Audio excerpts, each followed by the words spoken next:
Recording is on. Yeah, I can see it. I'm not sure how to make this bigger.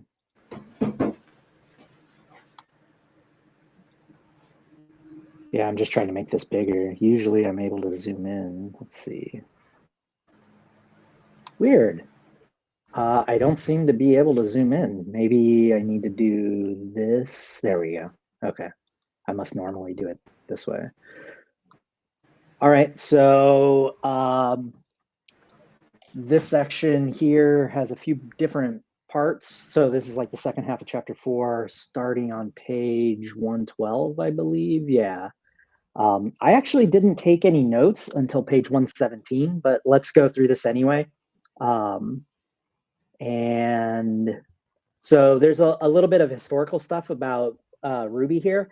You know, interestingly, I've occasionally ran into these problems and kind of had a sense that something was going on with the change in the default keyword arguments. Like the default, so before there were keyword arguments, you could pass a hash with the curly braces being optional. And once they introduced keyword arguments, I would sometimes run into trouble and have to change the way a method works to get around it. But it kind of made sense to me that it was this type of problem, but I didn't exactly understand why. And this kind of breaks down those problems. Here's a technique that was mentioned earlier in the book. I never personally do this technique. Well, actually, that's not true. I have done this occasionally, but I should probably do it a little more often than I do, of freezing a constant instead of allocating an empty hash every single time as the default. Okay, keyword ignored. All right, so he's talking about how in the old approach of just passing a hash, it was your responsibility to do the validations and raise an argument error. Here you can see an example of that. And then we get to Ruby 2.0, where we do, it looks like that's where the keyword arguments are introduced. And there's a little bit of backwards compatibility strangeness that comes up here. So here he's demonstrating how we get the argument error without having to manually code it. So here in the old approach, you had to manually detect the argument error and raise it, whereas here you get it for free.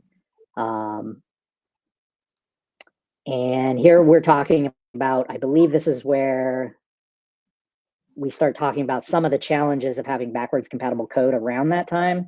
That's so far in the rearview mirror now that I don't think the people on this call are going to have to worry about supporting both forms. I'll just keep scrolling through here. Oh, yeah, okay. Okay, so talking a little bit about some of the performance things. Interestingly, I saw the author give a talk on removing unnecessary hash allocations from the Ruby runtime, from Ruby 3.4 in particular. So I wonder actually, and I think I might have mentioned this last week, but I wonder if the author's own work has obsoleted this. Like, it's possible that the author in Ruby 3.4 has made it so that Ruby will not allocate a hash anymore when you write code like this. So that's just kind of funny. Okay, I'm kind of blasting through here. Please feel free to interrupt me. But here we are talking about, I believe this is where we're starting to talk about the backwards compatibility. No, it's talking about performance. So one thing he's pointing out is that the keyword arguments are more performant than passing in a hash.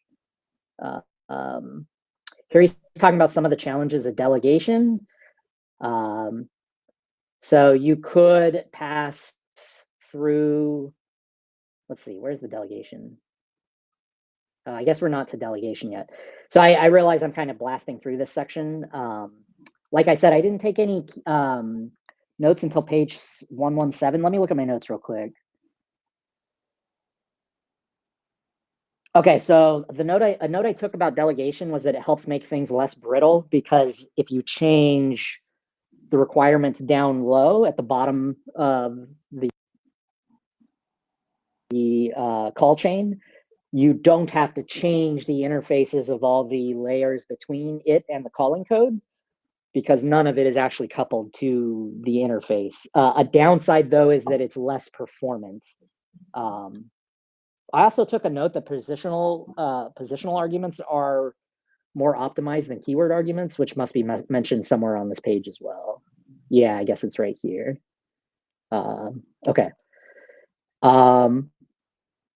I guess I'll move on to page 118 unless folks have stuff they want to talk about, because I just blasted through 5 pages of stuff. And I don't know if people had things they wanted to talk about on those 5 pages. Can I we guess I'll continue speculate if, on why there's nobody has any comments. a performance difference? How, because I wonder what the minimum size for a hash allocation is. Does it, because I vaguely remember that it allowed by default 7 elements to be put in a, like it allocated space for 7 elements, or am I getting that wrong? I think it was 6, like from Ruby under a microscope. My memory is that it defaulted to 6 in an array before it switched to actually acting like a proper hash, like a proper hash table. I don't know if that's what the author's getting at here. I do know, so I think when you use keyword arguments, they get unpacked into local variables directly without a hash allocation. I'm guessing that's part of the performance improvement. So there's like basically there's no hash allocation. I think something the author has mentioned before is that anytime you're allocating objects in Ruby, it's generally slower than a non-allocating alternative. So maybe that's it. I actually don't know for sure, but that's my speculation. Assuming I'm understanding correctly which particular optimization you're getting at. Yeah, well, if they get pulled in as local variables, then you'd be using stack memory as opposed to heap space, where a hash could have any number of elements. So it's probably faster to work from the stack than the heap. Yeah, it must be. And then you're also not accessing through, you don't have to, yeah, you're not accessing through the hash object either. But yeah. Also, I'm curious if this stuff is still true based on the optimizations in the last 4 or 5 years. There's also another performance thing here that he mentions, which is just simply that the positional arguments are still more optimized than the keyword arguments. So even when you're not doing a hash allocation, like you're using a keyword argument here and there's 0 hash allocations, apparently this is still slower than or less optimized than a positional argument would be. I don't really have any speculation as to why that's the case. Unless maybe it's in the calling code. Maybe the calling code's setting it up, Matt. And actually, I don't know. I don't have a speculation as to specifically why positional arguments are more optimized. Maybe they've just received more attention because they're more common. I think in the first half of this chapter, I think he mentioned that most of the methods in the standard library take 0 arguments, and then followed by that, there's like ones that take 1 argument. I think it was. I might not be remembering that correctly, but maybe it's just that there's more methods with positional arguments and they've just received more attention for all I know. I just don't know.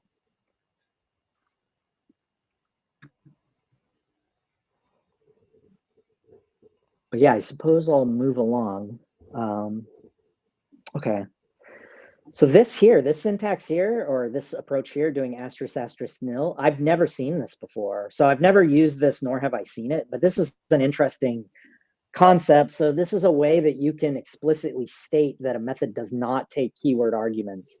And it looks like the point of that is that if someone were to accidentally call the method with keyword arguments when it doesn't accept any, it'll package it up into a hash and pass it in as the first argument. I didn't actually play with that.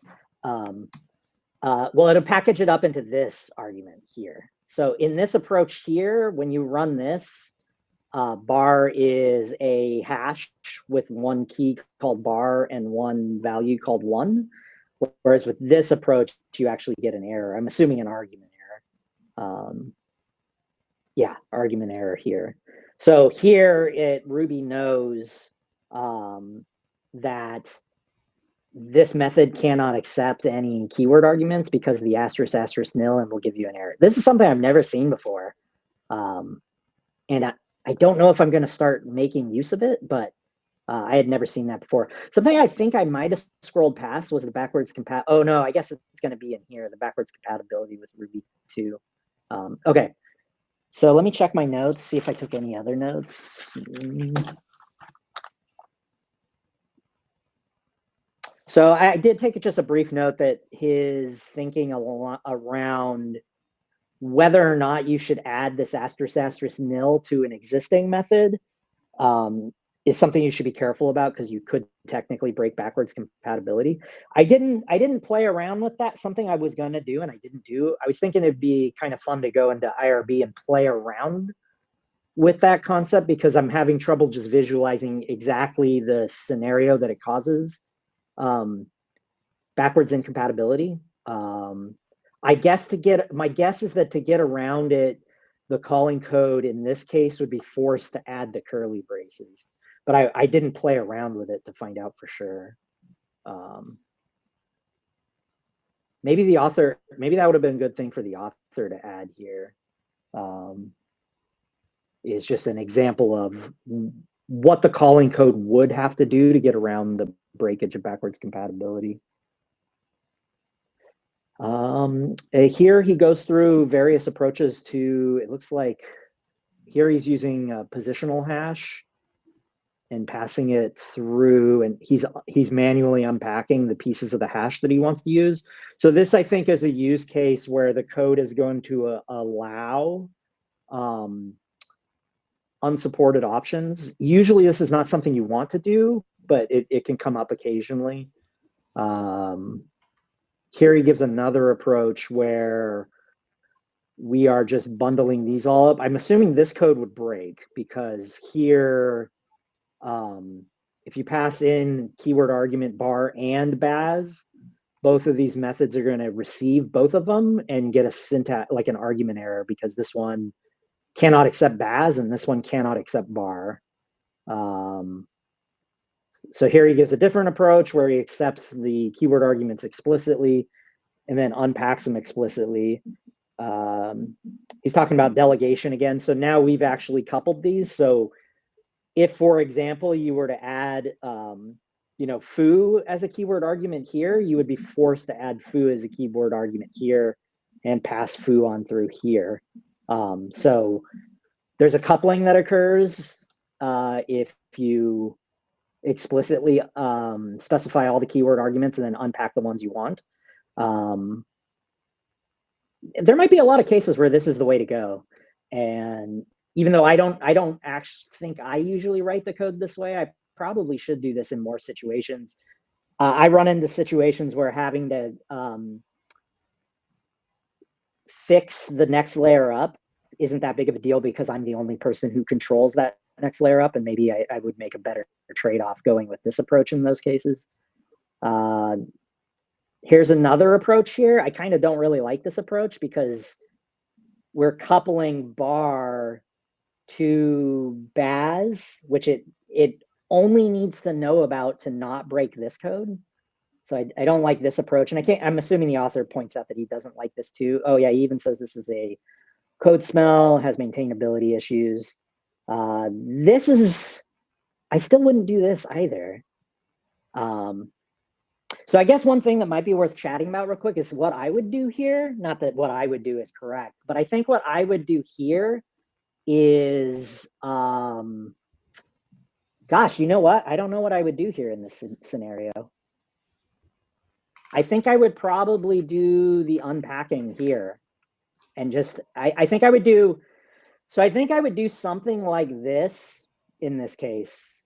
Unless I was really scared that I don't control the calling code well enough to, I guess I wouldn't be as worried about the maintainability problems in most scenarios.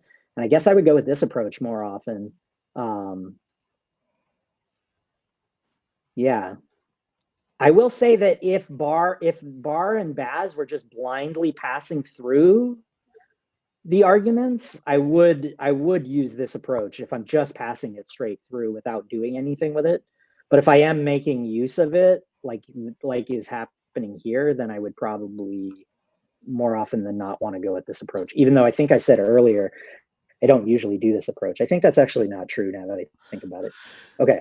Isn't there I guess I'm a little all over the place there. Isn't there a syntax where you can do triple dots to pass on all the arguments? I'm like vaguely remembering that syntax. Yeah, Would that there work is, here? and I believe it comes up a little further in the chapter. Okay. But that would work here, yeah. And that would work here because that would work here. And that's because we're not doing anything with the positional arguments or the block. But if like, for example, you needed to do something here with the positional arguments and the block, then you would want to use asterisk asterisk to pass through the keyword arguments. But otherwise, yeah, you're right. You could just do dot dot dot, and I guess that would make you even less coupled, because then in the future you could actually add positional arguments here without having to change this method. So yeah, that's a good point. I guess you get even less coupling if you use dot dot dot there. Okay, so we have more conversation here. Let's see. An optional argument. Okay. One thing I will say about keyword arguments is I tend to start using them after I've passed in. So if I'm writing a public method, and maybe this actually came up elsewhere in the book, I can't remember. Maybe it even comes up in this chapter and I don't remember. If I'm passing in like 4 arguments to a method, I am very highly likely to make use of keyword arguments. Once it gets to 3, I'm probably going to use keyword arguments, but maybe not guaranteed. And then it just gets less and less likely to be keyword arguments. If it's only 1 argument or parameter, I'm probably not going to use keyword arguments. And obviously, if there's no arguments, then there's like no choice to be made. But yeah, I don't know if he mentions that in this chapter. He might actually have mentioned it. But yeah, keyword arguments I find very helpful once the argument list starts to get longer, because it takes the burden of trying to figure out the argument order. It basically, with the keyword arguments, the argument order is no longer a consideration. So certainly once I get to like, it's rare that you would accept 4 arguments and there's like a natural intuitive order to the 4 arguments. But with 2 arguments, there's a good chance there's a natural order. So it just kind of depends. Okay, coming down here. Page 122.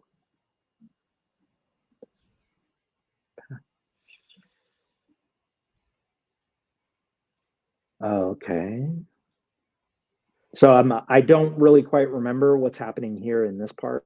I didn't take any notes until page 124.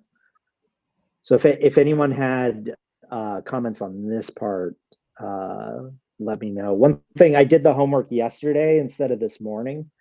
Maybe that has resulted in this being less fresh in my mind. Maybe it'd be better for me to take more notes next time.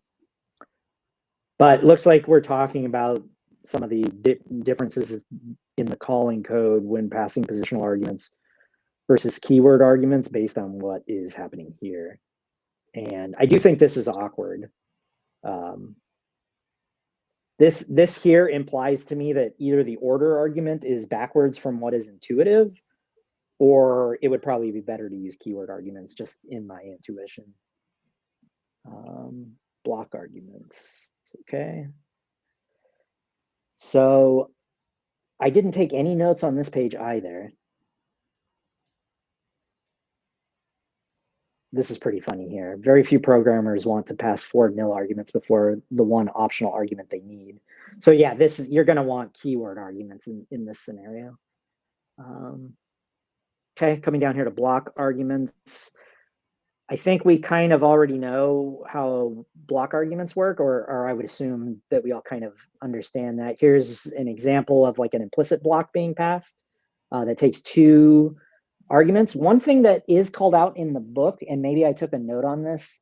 Oh yeah, I did take a note on it in the next page. So on the next page, so this is again about backwards compatibility. So here, this is kind of an interesting thing, by the way. I would generally refer to this.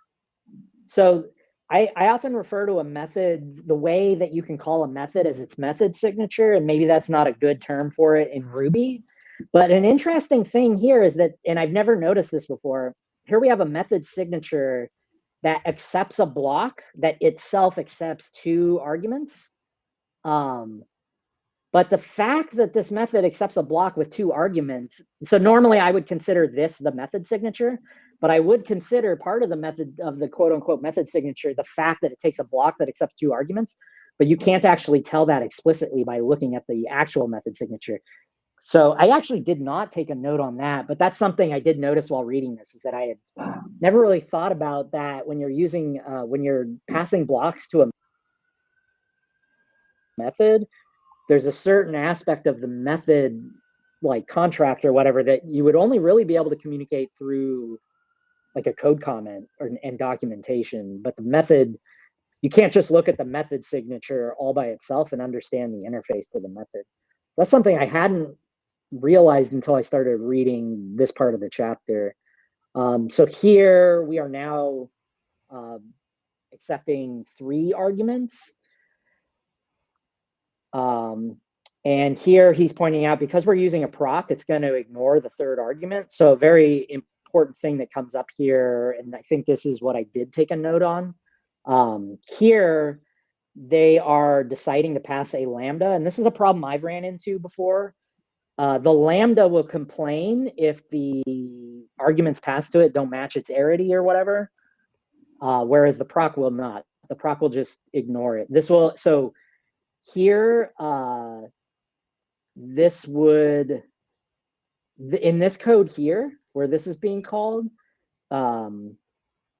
it will not complain about the fact that initial is missing from here.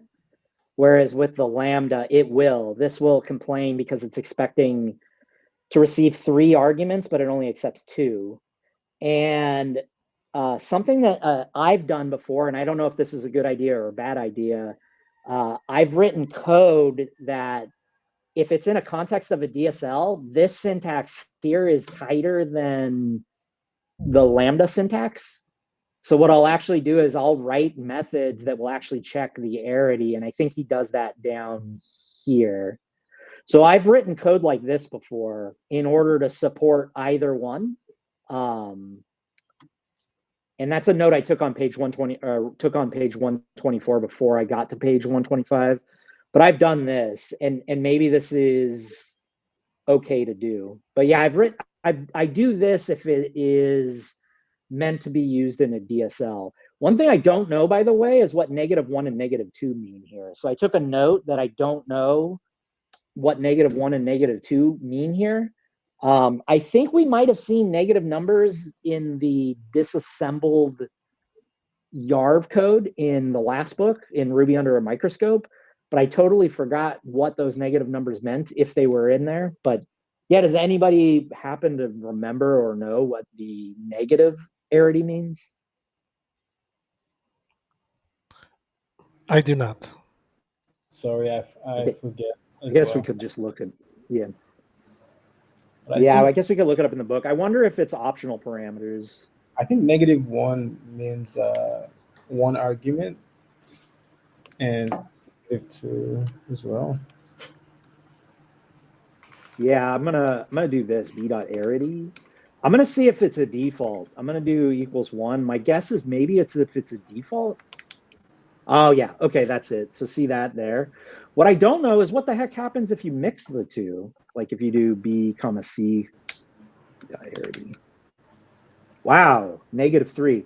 Okay, so it looks like the number, the absolute value of the number is the number of arguments, and negative means optional arguments are involved somehow. Can you do So that's interesting. I think there's another. just B and C? Are we gonna get What's that? Yeah, you could do B. Yeah, you can do that. You can do either of these, but if you do this, you'll get an error. Okay, so And if we same thing with this. find it Whereas with the proc, okay, I think one thing you can do is parameters. This will give you more detailed information. So if we look here, you can see there's 2 required parameters and an optional one. So I guess this is, if you really need to know, I guess you need to use this method and not arity. Yeah. So since we're already here, I could do proc, you know, A, B, C equals 1. And then do nothing with it. If I do P and I pass in, I think I can do this. So see the difference here is that with P, with a proc, it's not checking the arguments, whereas with the lambda it did. So when I did this, I got an argument error, or it should be an argument. Yeah, I got an argument error when I did this, but the proc doesn't give me an argument error. And I think if I pass too many arguments, it would be the same thing. Yeah. So the proc is more lenient. And so I guess what I was getting at earlier is that if I'm doing something involving a DSL, since it's a little cleaner to do this than it is to do, you know, lam or proc. Since the one with the arrow is a little more self-documenting in a DSL context, I actually do occasionally write code like this where I check the arity to make sure that I'm not going to break when I'm using a lambda. But I didn't know if that was bad form or not. But seeing in this book makes me think maybe that's acceptable. Okay. All right. Let me check my notes here. 25. So I took another note on 125. There's a good point made on page 125 somewhere where he points out that this goes back to backwards compatibility again. He points out that sometimes it's a good idea to introduce a new method to the API with the arguments that you want, as opposed to changing an existing method to have the arguments you wish it had from the beginning. So if that is like one option, and that's kind of like the extension over modification concept. There was like when we went over chapter 2, I think he talked about the solid principles. I don't remember which of the principles. I don't even remember what those principles were, but one of them was related to favoring extension over modification of interfaces, or even just in general of code bases. So I took a note that was like a good thing to point out, that, you know, if you've written a method, you wish you had used different arguments than you actually chose, you could just write a new method that behaves the way you want. That way you don't break any existing code for other people. Okay. Page 126. So I kind of have a question. Oh, I took one other note on 125 and go ahead. Go ahead. So in this section, he mentions this thing of there can only be one block argument per method. Is he referring to the do end block, like there can only be one do end block for a specific method, or it's something different?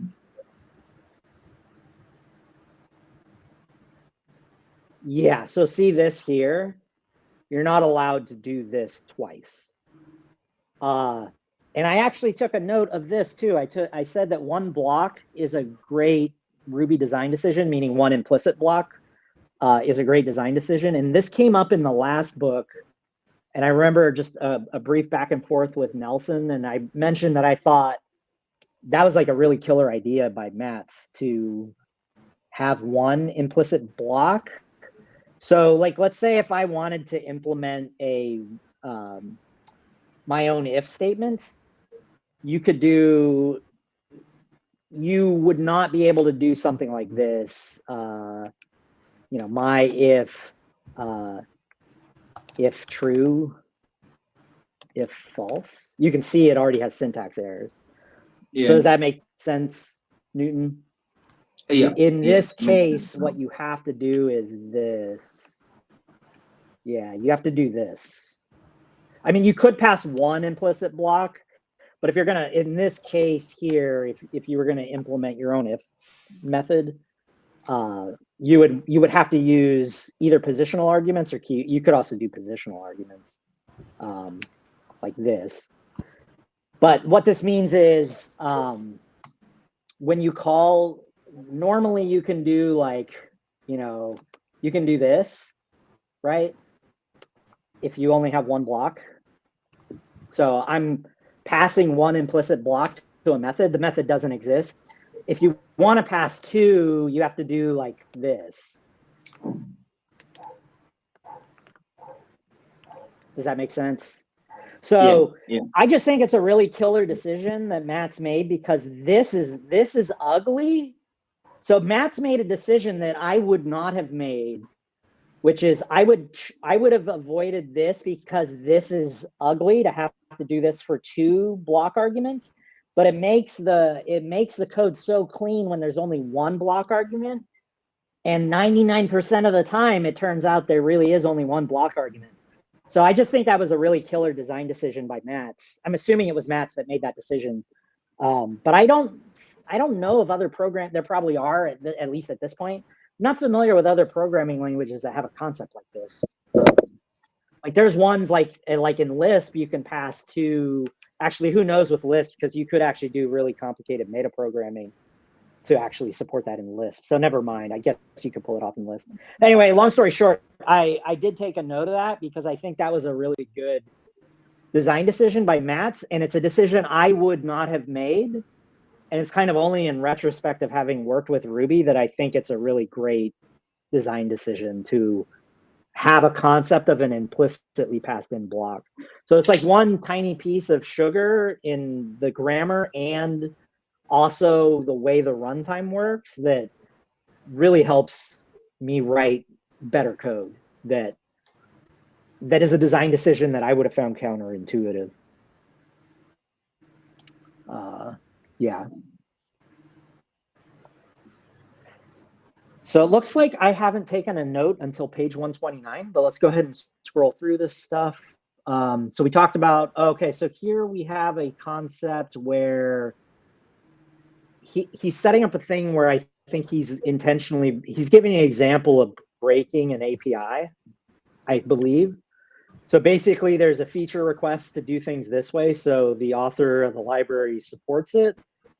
And then as time passes, it turns out that what people really want to do is be able to receive every single notification by passing a block to listen. So instead of calling listen to receive a notification, they want to be able to call listen to receive and handle every single notification. But the challenge here being that they've already made use of the implicit block and they do not want to break backwards compatibility. So what he does is he chooses a keyword argument here, but you could also do a positional argument if you really wanted to, but they use a keyword argument here. Interestingly, he mentions the best you can do is add it as a keyword argument. I guess one thing I don't understand is why can't you do it as a positional argument? I do like doing it as a keyword argument because the calling code will be more readable that way. Especially if the callback block is called something other than callback or whatever. But yeah. So I guess the point being here is one way to continue adding. So Newton, in the example we just talked about, because we only get one implicit block, now we have a use case for two different blocks. He's passing in the second block, kind of like what we just did in the terminal. which means that this block is going to look a little cleaner in the calling code than this one. And that's just a trade-off that Matt's made. Okay, coming down here, and here he's showing some syntax. He's using the Lambda form for it. And, you know, an interesting thing is that I took note on page 125 that it was a good point about adding a new method. This might actually, and I get that the author is trying to demonstrate something specific here. This might be a case where you want to add a new method called like listen all. And when you add the listen all method, maybe you just don't support this feature in that method. Or maybe that makes the API inconsistent and confusing, or I don't know. But another option is to add a new method, because if you had two different methods, then each one could accept an implicit block. Okay. Now he's come up with yet another way. He has an after listen callback here.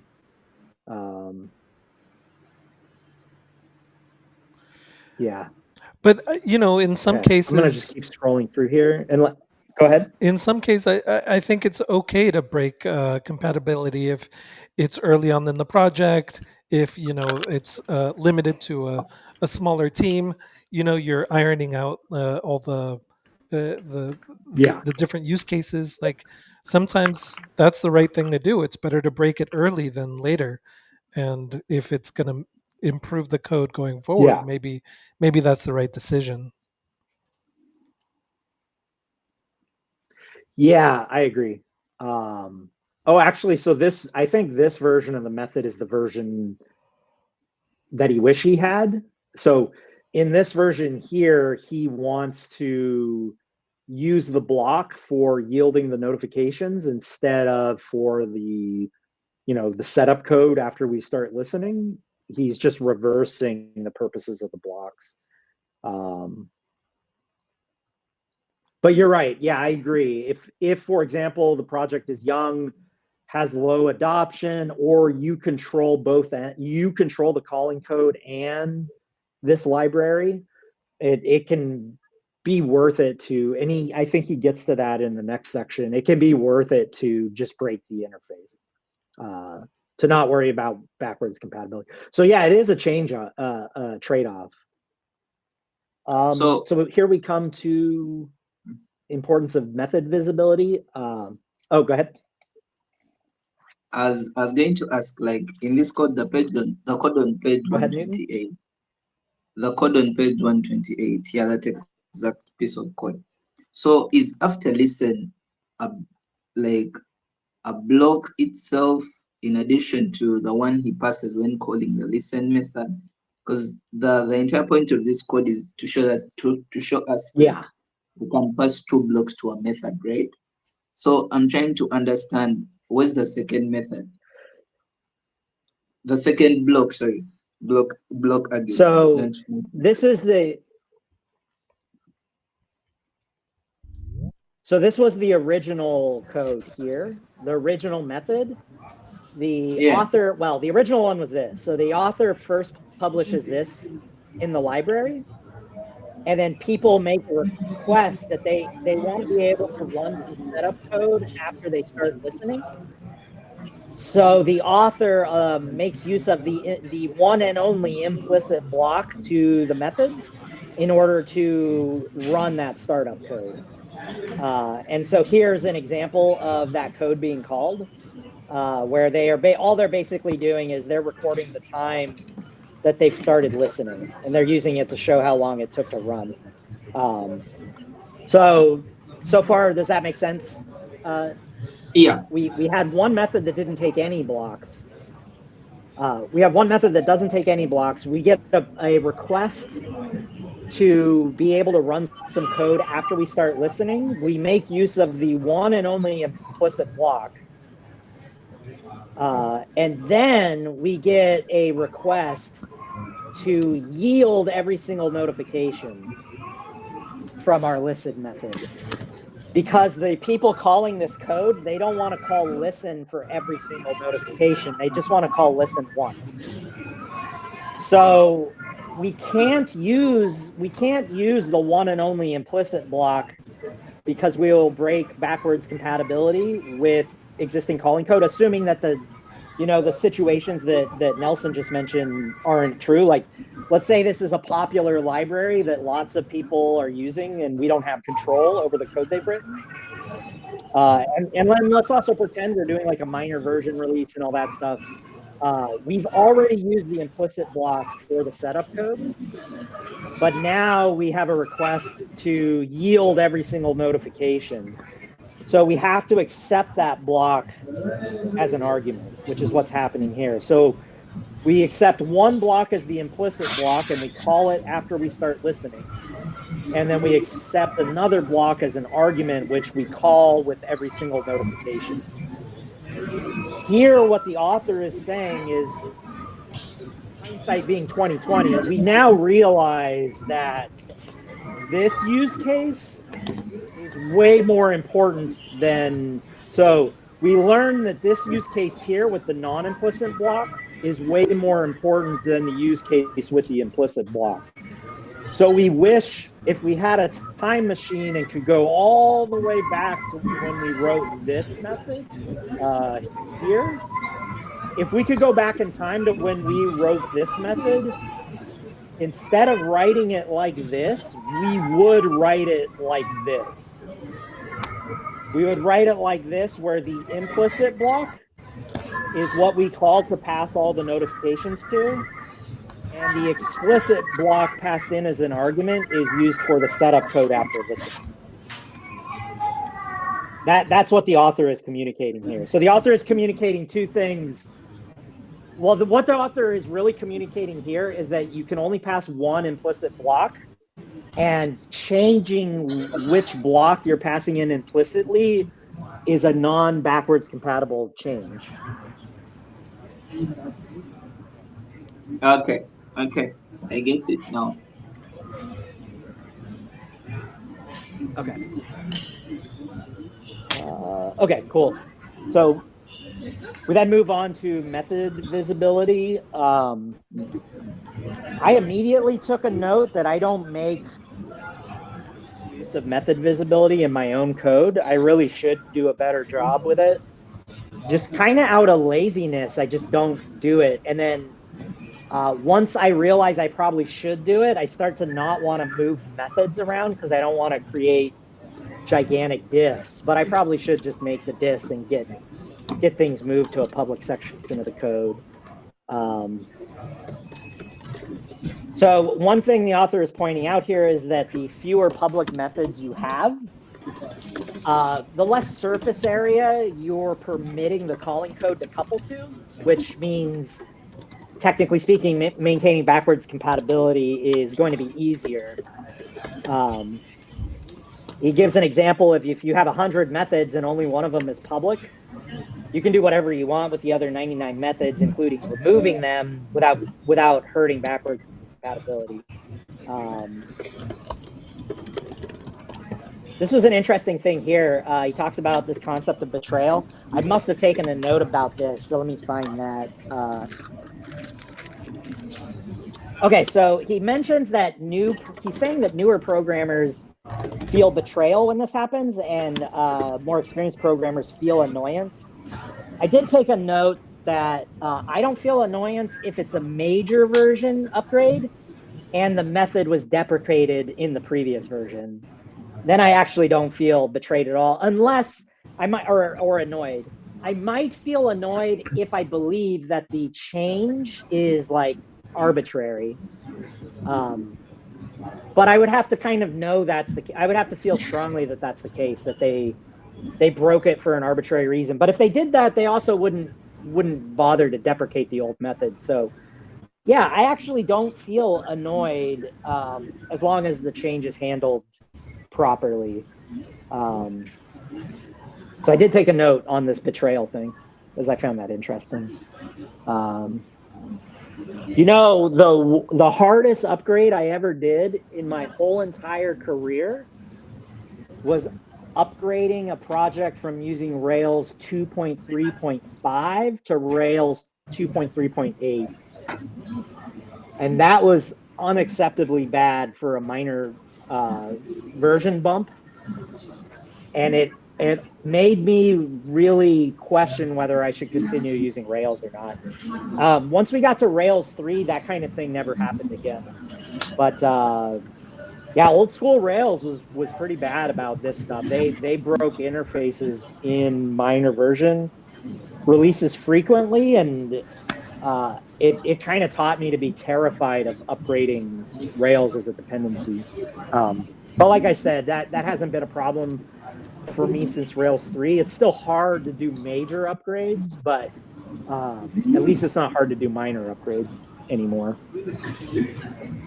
I'll keep scrolling. Okay, so he mentions major library releases. So he's mentioning that method visibility can help with that, kind of for the same reason we just talked about.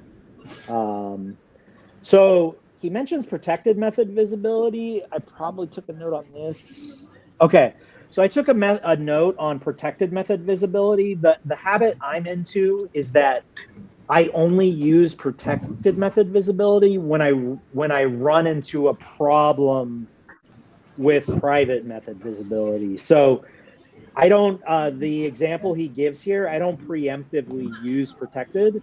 I always run into it. So I would start off with private here. And then because some piece of code is failing to call the private method where it really should have access to it, I'll then, to fix that problem, I'll switch it from private to protected. But my mental model of Ruby at this point is I just view methods as being public or private is the mental model I have, even though technically there is protected. I don't even remember the details, but like in other programming languages like Java, I remember thinking that there is package visibility, private visibility, public visibility, and protected visibility. And I made use of all four of them. But in Ruby, I really only make use of public and private, and I don't make use of private as often as I should. So I should use private more frequently. But yeah, I took a note that I'm never writing code, and the first time I write it, I make a method protected. I've never done that before, except maybe when I very first started using Ruby and I misunderstood what protected meant. So yeah. So yeah, I mean, I agree. think, and I don't even remember now what I think. Oh, go ahead. So I agree that like I pay close attention to what is private and what is public methods. Every once in a while, when I'm sort of debugging code, I have to temporarily switch some method to public just so I can in the console figure out. Is that Justin's audio that's coming in? Yeah, I think it's just Yeah. cool. Yeah. So yeah. I'll like temporarily disable or sorry, temporarily make a method public just for the purposes of debugging. But otherwise, I wanna keep it private because I want to make sure that I don't have to support it long term. You know, in case somebody else wants to monkey around with it. But also the other thing that I notice here is that, you know, when we read the other book, the first book, Polished Ruby, um, a lot of that, a lot of the advice in it was like rely on the classes that Ruby gives you. So like hashes and arrays and integer, and like really learn how they work so that you don't have to create your own custom objects.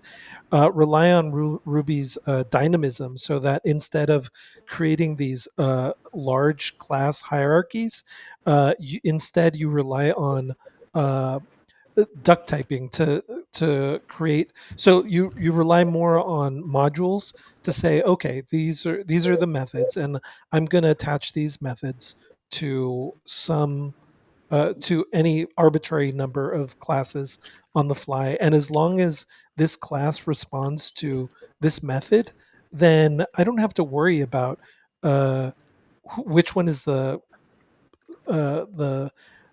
superclass or the subclass. I don't have to, in the long term, create this large infrastructure of classes that all need to, private, protected.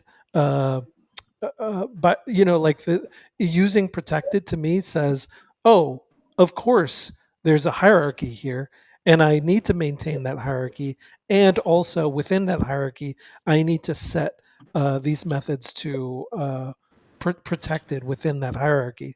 Um, but when you're relying on modules, when you're relying on creating methods on the fly, and you're not relying on creating superclasses or subclasses, uh, it uh, it makes protected like very, very uncommon to use. Well, I think so, and maybe I'm mistaken about this. I feel like protected means the inheritance stuff in languages like Java, but not in Ruby. And I think that's one of the points of confusion for me around it. So I think, and I could be wrong about that. I'm tempted to play around with this. See private def private. I want to say that what protected will allow me to do is have an instance of an object call that method on another instance from the same class, whereas I think private won't let you do that. Does that sound right? Yeah, that's correct. Private and you can call it on self too. And then yeah, so I think yeah, I think and again, I'm not certain about this, Nelson. I think you might be thinking of what protected does in other programming languages, but I think in Ruby, and I'm real tempted to play with this, but maybe I'll play with it later or even just look it up. I want to say what this would let me do is if I do protected. Basically, I think an instance of class C, and I forgot to put protected. I think like an instance of class C will be allowed to call a protected method on another instance of class C, but won't be allowed to call a private method on another instance of class C, which is not how it works in a language like Java, where it has something to do with inheritance. But I could be mistaken about that. I would have to really play with it. No, that's correct actually, for Ruby at least. But that's when I first started using Ruby, I was in the habit of using protected in those cases, and then learned pretty quick that it had nothing to do with that, and I was kind of shocked. But yeah, I'll kill this and come back over here.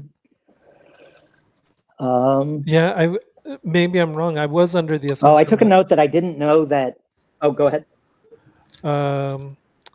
Yeah, I did think it had something to do with being able to call methods, as long as you were a subclass of a class, that you were able to call protected methods of the parent class. Is that not how it works? Yeah, it's not that. Yeah. So if I do private def foo, and then if I do class, D inherits from C, d.new.foo. Ooh. Oh, well, maybe I'm mistaken. Look at this. Oh, because I'm outside of the class. Hold on. So let me do class. Yeah, you're outside. def foo2 foo. Yeah. So if I do this, that works. So Nelson, check this out. I inherited a private method and then called it without issue. So this is not in a language like Java. This is where you would have to change private to protected. But in Ruby, it's more like if I do if I do class C def foo2, I shouldn't reuse the name. Oh crap, I did this wrong. So if I do class C def foo2 other.foo, I think this is the use case in Ruby that you need protected.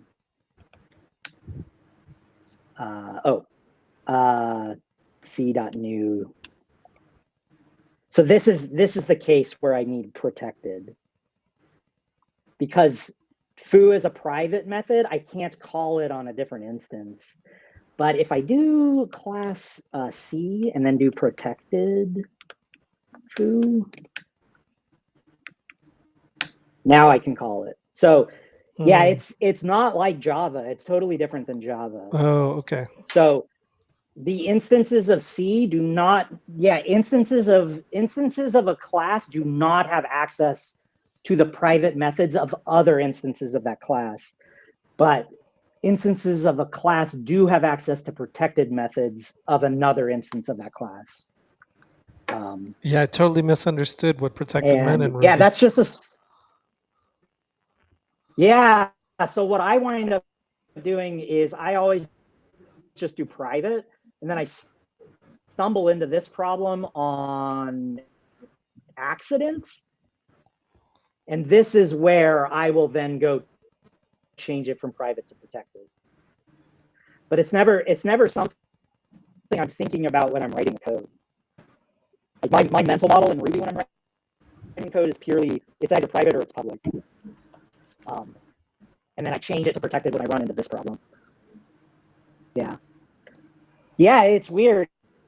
And I got it wrong early on in my Ruby career. And I was using protected all over the place. And then I realized, somehow it dawned on me, this is not doing what I thought it was going to do. Yeah. I went on a whole big rant Here he for points out nothing. that protected methods show up as if they were public methods, which is wrong. I didn't know that. I haven't. Well, it wasn't a valid rant. It was a valid rant. It just was that protected doesn't actually help with the problem you're ranting about. Sorry, am I the only one that's it does help. To hear Miles's like in audio another is language, it could be a breaking up. smell of the way you're designing the hierarchy or whatever. Yeah. Oh, I see. Oh, huh. Let me. Am I better now? Yeah, you're better now. Do I sound okay now? It's still crackling. Happening, yeah. That's weird.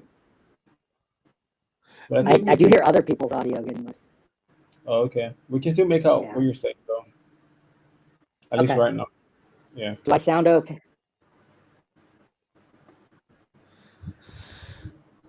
Newton, maybe you can disable rejoining. your video to I'll just try reduce rejoining. Actually, let me try latency. not sharing.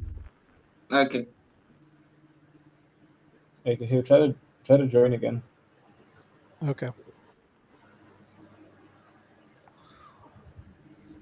We're all very far away from each other, so it makes the networking fall down every once in a while. Oh, makes sense. Hey, do I sound okay now? Okay, that's better. Yeah. Yeah, you do. Weird. So yeah, I guess Nelson, I was saying, I think your rant, the thing you were ranting about was sounded like a valid smell. It's just that in Ruby the keyword protected doesn't actually indicate that smell like it would in another language, or could, yeah. Okay. So what page is this? We are on page 130. Okay. Talking about if you don't know whether to make it public or private, make it private. I do a bad job of this in my own code. I'm gonna actively try to get into the habit of doing a better job of this. I think what I should do is, as soon as I create a new class, I think the first thing I should do is type the keyword private in the middle of the class. And maybe that would, because here's what winds up happening when I write code. I just dive in and I start writing the class, and I'm hyper focused on getting the algorithms all working. And then once it's working and tested, what I really need to do is now organize the methods. Maybe I'd be more likely to do that along the way if I already had a private keyword.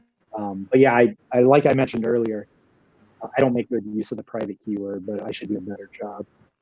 Yeah, but I want to ask though, Miles, when you write methods the way you just described, do you run into problems where somebody else starts to use those methods that should have been private in the first place?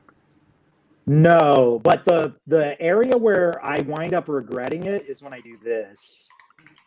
Like when I start inspecting the methods to try to figure out what my options are, I always get annoyed when I then see like 20 methods that should have been private. So I actually don't think I run into the problem where methods that should have been private get used when they shouldn't have been. It's kind of just more that I pollute the interface with a ton of stuff that doesn't actually reflect the interface. And it kind of annoys me more when I do this kind of thing and then try to find a method. And then I'll see a bunch of things that I shouldn't have to see. That's usually, for me personally, the use case where I wind up regretting it the most is not that I've coupled to a method I shouldn't have coupled to. It's more that it's harder for me to discover the public interface because I've added too many private methods to that public interface. I see. All right, cool. Because I think I do it similarly to you, where I just try to make it work, and when I'm done, I just group some of the methods as private because I'm like, Yeah. I don't think these should be called from the outside. They're more like the implementation detail. And Yeah. but I don't start with making everything private, and I probably should. I thought I may not have to because I don't run into that problem. But what you just showed now makes sense to me, and I think it would be helpful to just start everything out as private, I guess. Yeah, I'm going to try to get into that habit after reading this chapter. So, another item that's talked about here is private const, which I used about a decade ago, and it didn't work the way I wanted it to. So I stopped using it. And I think I've mentioned this in our previous book club sessions. I used it yesterday for the first time in a long time, and it worked just fine. So I'm going to continue using it and see if I run into trouble or not. But there's a place in here, I think, in this section, private constant. So not private const, but private constant. I used this yesterday because of reading this book, and it worked just fine. So I'll start doing that. This next section is pretty interesting here. He talks about techniques for basically deprecating methods. So here he's giving a like kind of in effect a deprecation warning and then calling the original method. But he's using method missing to accomplish that. So that was just kind of interesting. And he does the same thing with const missing. I've used method missing like many times while meta programming. I don't think I've ever used const missing while meta programming before. It's just never come up. But here we have an example of using const missing to deprecate a constant. Something he mentions in the book, and I don't remember exactly where, but it must be on one of these pages. And why I used private constant yesterday is it makes sense to make your constants private and expose them through methods, just kind of giving you a little more flexibility around implementation. And so I kind of like that idea. So I'm going to try using both private more and private constant more. Although I find this a little awkward here. I tried putting private constant in front of the constant, and that doesn't work because you wind up passing 1 to private constant. You have to pass the symbol. So it would be cool if there were a slightly cleaner interface for declaring private constants, but regardless. Is there a method to make multiple constants private at the same time, like in one single method call? My guess is you can probably pass a list to this method, but I don't know for sure. Constants, Yeah. Let's do like C equals 1, C2.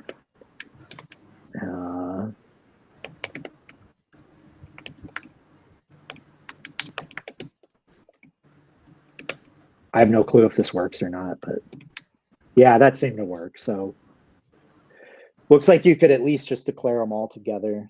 You could even use meta programming if you wanted to automatically make them all private. I don't know if I would go that far, but you could. Cool. Okay. So here he talks about a deprecate public gem. So this is just a gem that can help you deprecate methods. So earlier when I talked about being whether or not I'm going to be annoyed or not, if a method is deprecated in like version 4 and then removed in version 5, that never annoys me, because I've got tons and tons of time to eliminate the warning message, and I don't feel like I have to go make a ton of changes and test them all at once. Reading a change, like I don't have to go read like a blog post on how to upgrade from 4 to 5 to figure out what to do. I can just kind of knock out the warning errors as they pop up, or warning messages as they pop up. So Yeah, I think he mentions it somewhere in this chapter that we should like have a good reason for deprecating the methods so that yeah. people understand. And also he wrote this gem himself. I found out this deprecate. Oh, deprecate public gem. Oh, that's funny. Okay. So here we get to delegation. And so basically we're delegating from one method to the other. And then here, here's that ... that you had mentioned earlier, Nelson. Then he's making use of the ... here. And also he's implementing his own deprecation message here.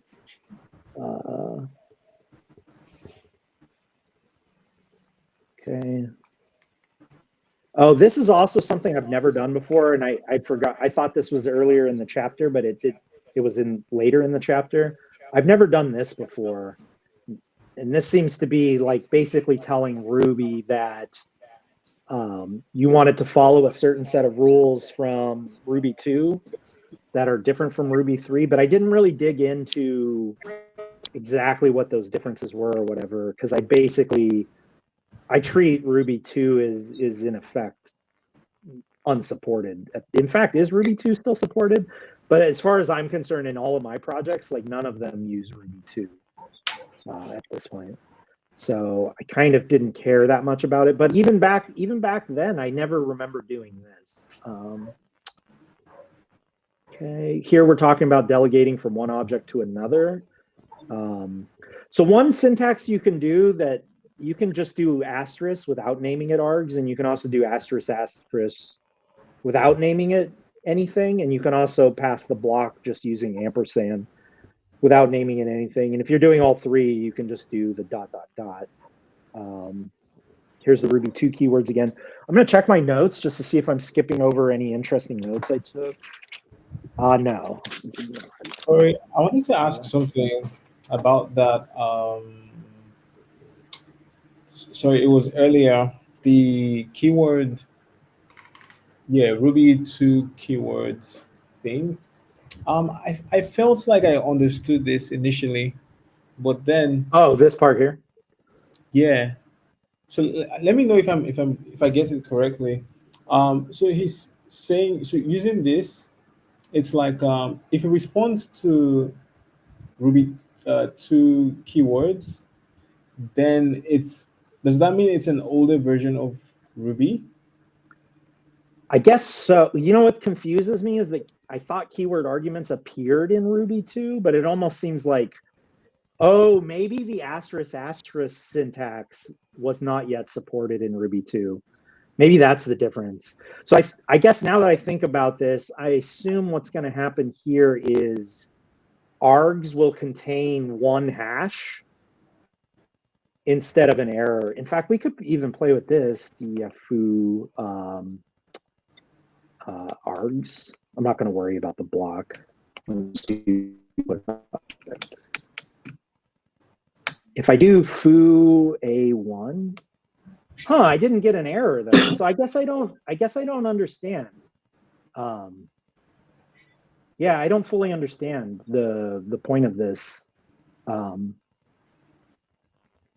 I guess I could try doing it and see what happens, but it would be two keywords. Foo. I mean, I get the same result either way. So I guess I wasn't able to understand what was happening here.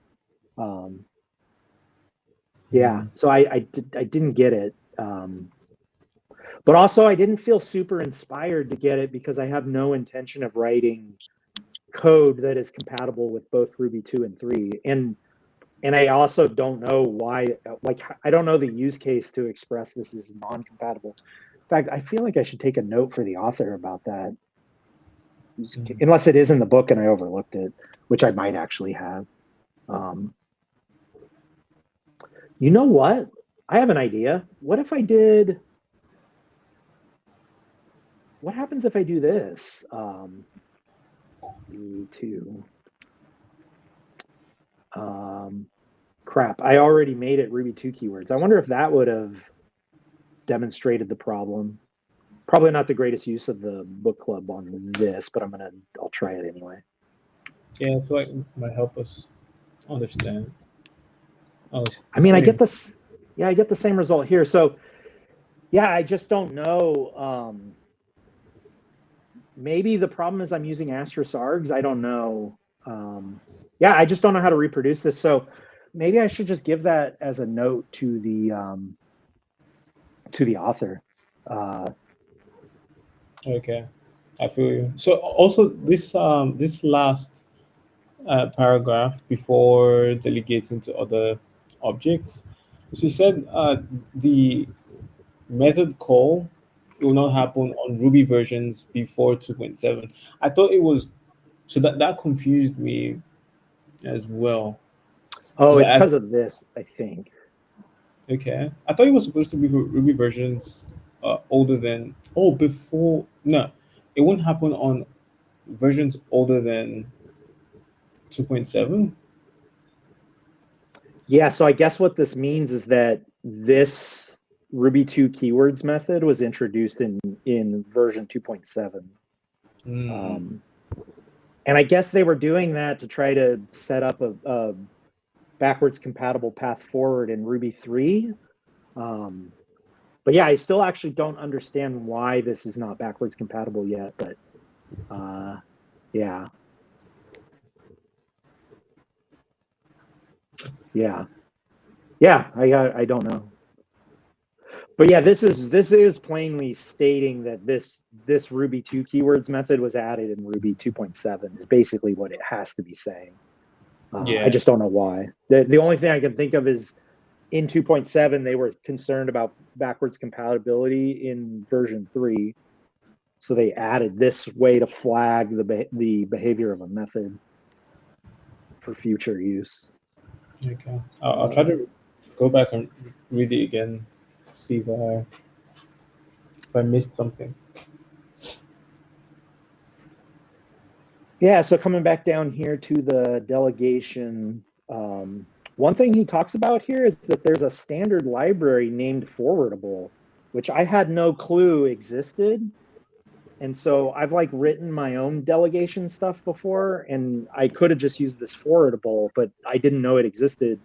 It kind of reminds me of something Nelson said earlier about like get familiar with the standard library. It makes me wonder what other stuff is in the standard library that I don't know about. But yeah, I've never used the standard library Forwardable, but he's using it here to define delegation between methods, delegating to an instance variable on another method. So yeah, I'm just not familiar with this Forwardable class. But yeah, if I wind up needing delegation and not wanting to couple to something like active support in a future project, I'll probably see if I want to use forwardable. You want to know another thing I've learned though? I've actually kind of learned that I sort of actually like when code just explicitly writes the delegation. Like, meaning if I'm reading the code, it can be nice if I just see like other.a. It can actually just be nice to just flat out see this code instead of looking at the meta programming that generates this code. When I'm Yeah. typing, when I'm writing the code, I much prefer just using the meta program delegation techniques. But when I'm reading the code, or even if I'm in my editor and I want to jump to the definition of a program or of a method, it can be nice if the method is just flat out directly in the code base as opposed to generated at runtime. So I'm kind of starting to move away a little bit from delegation unless I feel like it's kind of implementing a DSL or something, or it's getting closer to implementing a DSL somehow. But yeah. Yeah, I think I agree because maybe it's because this way it has the same problem we talked about earlier. I think in the last chapter or the first half of this chapter, which was the order of the arguments. So it's like the first argument is the if you're not familiar, you might be confused as to what it represents, and all. It's not as clear as Yeah, seeing it done I that like way. I like the approach by active support, and so I usually mimic this approach here, where obviously that's not going to run, but I like it when the like using a keyword argument to specify which one specifically is being delegated to. Yeah. So that's kind of a good point. I prefer this type of a delegation interface to this one. Yeah. I mean, I'm going to assume it's delegating to Baz, but it's not as obvious to me as in this approach. I think it's delegating to B actually. Oh, is it? Okay, so it's counterintuitive for me. Yeah, it's counterintuitive. So if you add more, it will just delegate to all those. Oh, maybe that was what they had in mind, is that you're going to come in here and add to this list. Yeah. So it makes sense, especially if you had this spread across multiple lines. I guess that is a good reason to put the thing you're delegating to first. Did I take a note on this? No. Well, I took a note that I didn't know about this forwardable gem, or it's not a gem, it's part of the standard library. But yeah. And then that's it. I don't know how we're doing on time. Let me check. 11:23. 1 So hour 23 minutes. yeah, so less time than last week. I think we went over 2 hours or something. Yeah. Yeah. So this was a little faster. There's something I wanted to say. And actually, this is something I've noticed in this session. So when you look at throughout the chapters we've covered so far, the examples the author gives are looked at in this lens of, does this improve backwards compatibility or not? If it's not about the backwards compatibility, then he presents the examples in such a way that he's asking whether one option is better than another option when it comes to improving performance or performance-wise. And then another thing I noticed is that throughout all the chapters we've covered, he hasn't given any examples that are specific to Rails, as opposed to like when we were covering Eloquent Ruby, like the book was about Ruby, but the author would bring in some examples that relate to Rails. So I'd read a while back that Jeremy Evans, who is the author, mostly works on libraries. And I think when we were discussing last week, Samuel mentioned one of those libraries, like this ORM called, I think, SQL, something like that. Yeah. Yeah. So I feel like the book is written from the perspective of someone that works more on libraries and designing them, and not really from the perspective of someone who has worked with Rails or something of that sort, if that makes sense. Yeah. Yeah, I've detected the same thing while reading the book, which is good for me because I do write that kind of code, but I realize that if you're just writing application code, then you probably do have a different set of concerns than a library maintainer does. Yeah. And also, I think that he might not be the biggest fan of Rails. I don't know if he has anything against Rails, but he has a web framework that he maintains and like mostly wrote, which is called Roda. Oh yeah, I've heard of Rhoda. Yeah. So if you go on there, you see like comparisons, how it's faster than Rails. So he's just like doing his own thing on the side. It seems like, so it makes sense to me that uh, we don't see many Rails or any Rails example at all in the book. Uh, But then that makes sense. Because but I I, thought maybe I was overthinking. yeah, but I think in chapter 16 though he mentions Rails briefly. I don't think that's like that's enough of anything though. Yeah. But yeah, Anyway, so, Oh yeah, I see. So I'm like mm, looking at the index. I see in the table of contents, I do see Ruby on Rails mentioned on page 370, but it's only one. It's like one. It looks like it's one one page. page. Yeah, Yeah. He mentions Ruby on Rails, Sinatra, Grape, which I've never heard of Grape, and Rhoda, and they all get like about one page.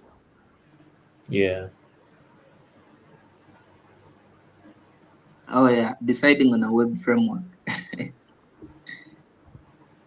I think this Yeah. is mostly about him comparing what each framework gives you and maybe what to choose depending on your needs. Yeah. Yeah. Yeah, and he actually includes his library, Rhoda. Yeah. I see that. And Yeah. anyway, I think that's pretty much it. Next week we'll be covering chapter 5.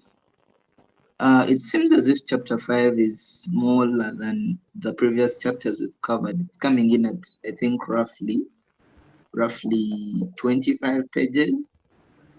Yeah. So I don't know if we could cover it at once or if we could break it into two parts like the previous chapters. Well, I'm inclined to say do it all at once. However, since this took an hour and a half, I guess the question is, are we trying to target 1 hour with the group? And if so, I actually don't know. I don't know what the appropriate number of pages are to target 1 hour. I have no idea. I feel personally, I I don't mind going over an hour.